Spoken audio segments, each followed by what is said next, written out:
पति पत्नी की कोर्ट कहानी। पत्नी ने न जाने क्या किया था कि पति ने उसे एक के बाद एक कई थप्पड़ जड़ दिए। हमेशा हर सिचुएशन को शांति से हैंडल करने वाली पत्नी भी इस बार इतनी अशांत हो उठी कि उसने अपनी चप्पल ही निकालकर पति की ओर फेंकी। चप्पल पति के बालों को छूते हुए निकल गई। ये किस्सा यहीं पर ख़त्म हो सकता था, मगर पति ने इसे अपनी मर्दानगी का विषय बना लिया और बात बद से बदतर होती चली गई। रिश्तेदारों ने भी आग में घी का काम किया। किसी ने कहा, जो औरत अपने पति को चप्पल से मार सकती है वो ना ही तो वफादार हो सकती है और ना ही पवित्रता।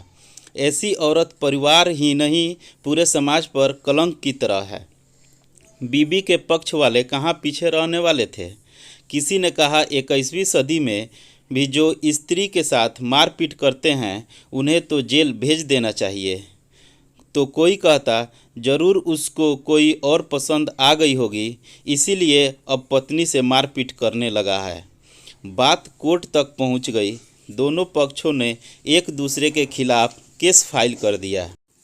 पति ने चरित्रहीन होने का तो पत्नी ने दहेज और शारीरिक उत्पीड़न का आरोप लगाया। 2 वर्षों से अधिक समय के लिए केस चला था। इन 2 वर्षों के दौरान दोनों पति पत्नी अलग अलग थे। इन 2 वर्षों के दौरान दोनों पक्षों के समर्थकों की संख्या कम हो गई थी। पहले जहां दोनों पक्षों में समर्थकों का समूह रहता था, अब गिने चुने लोग रह गए थे। पति और पत्नी दोनों की आर्थिक स्थिति भी इस समय के दौरान नीचे गिर चुकी थी।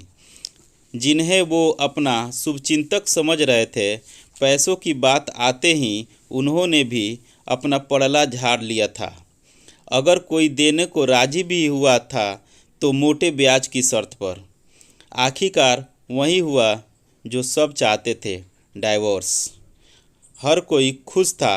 दोनों पक्षों के रिश्तेदार, उनके माता पिता और दोनों के वकील।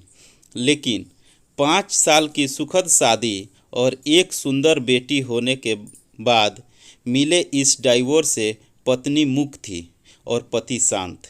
शायद ये एक इत्तेफाक ही था कि इस खुशी को मनाने के लिए दोनों पक्ष के लोग एक ही चाय की टपरी पर बैठे, आमने सामने।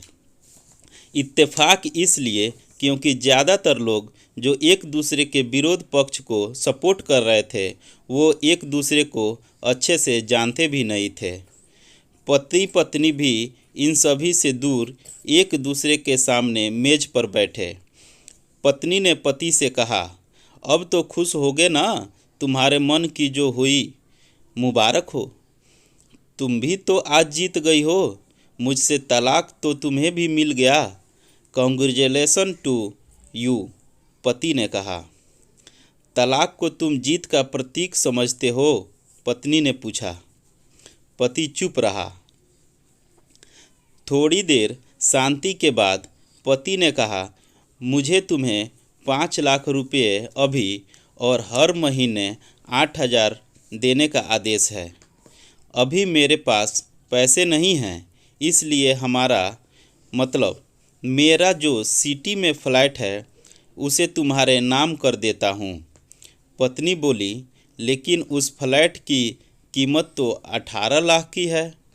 हाँ, लेकिन हमारी बेटी तुम्हारे साथ है और आगे जाके उसके खर्च भी बढ़ेंगे, तुम्हें थोड़ी आसानी होगी। पति ने कहा, नहीं नहीं, मुझे सिर्फ 5 लाख ही देना और तुम हर महीने 8,000 तो देने ही वाले हो। मैं मैनेज कर लूँगी। अगर 5 लाख नहीं है तब भी कोई बात नहीं, पत्नी बोली।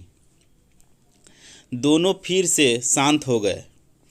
पति सोचने लगा, कितनी भोली और समझदार है ये औरत जो कुछ समय पहले तक मेरी पत्नी थी और अब अनजान। ये वही है जो कम से कम खर्च में घर चलाती और पैसे बचाकर मेरे जन्मदिन और बर्थडे पर हमेशा मेरे लिए नए कपड़े खरीद लाती।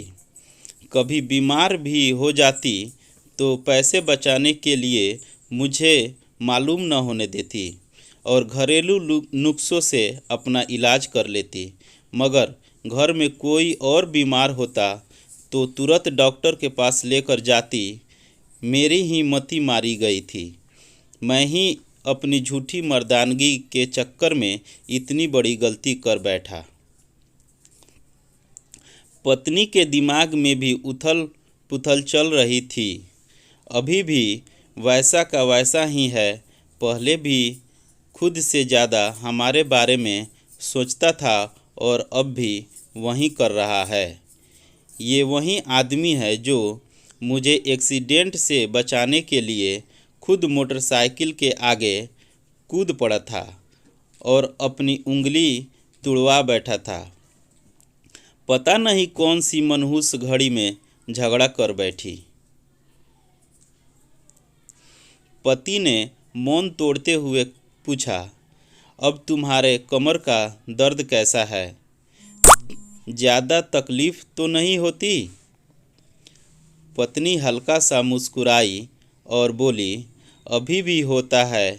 अब तो पेट में क्रम्स भी उठते हैं। वो तो होगा ही। तुम योगा या कसरत भी तो नहीं करती हो। अब किसी गायनेकोलॉजिस्ट को ज़रूर दिखा देना। पति ने कहा।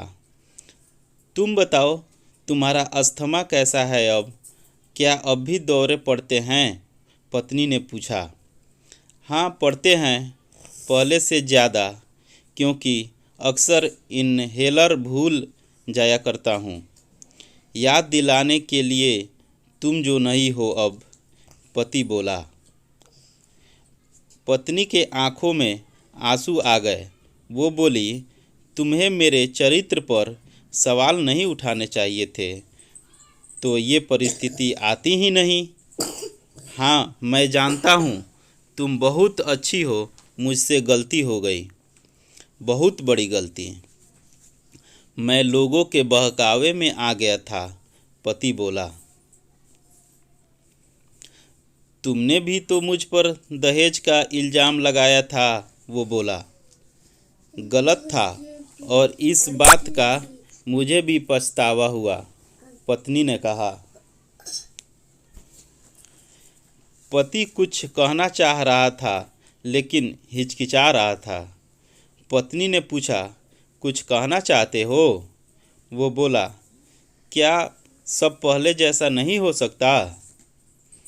क्या मतलब? पत्नी बोली, मतलब कि हम फिर से पहले की तरह पति पत्नी बनकर, सच्चे दोस्त बनकर नहीं रह सकते? पति बोला। पर ये डाइवोर्स के पेपर दिखाते हुए पत्नी ने कहा, फाड़ देते हैं। पति ने अपने पास रखे डाइवोर्स के पेपर फाड़ते हुए कहा। पत्नी ने भी अपने पास रखे पेपर फाड़ दिए। सभी हैरान थे, वकील, रिश्तेदार और माँ बाप। पति पत्नी दोनों एक दूसरे के हाथ में हाथ पकड़े अपने घर की तरफ चले गए। दोस्तों, ये कहानी उन हर पति पत्नी के लिए बड़ी सीख है जो छोटी छोटी बातों पर लड़ते हैं और इन झगड़ों को बड़ा बना के अलग होने का डिसीजन लेते हैं। प्यार और झगड़ा तो एक सिक्के के दो पहलुओं की तरह है। दोनों को स्वीकार करना होगा, तभी ये पवित्र रिश्ता उसकी मंजिल तक पहुंच पाएगा। धन्यवाद।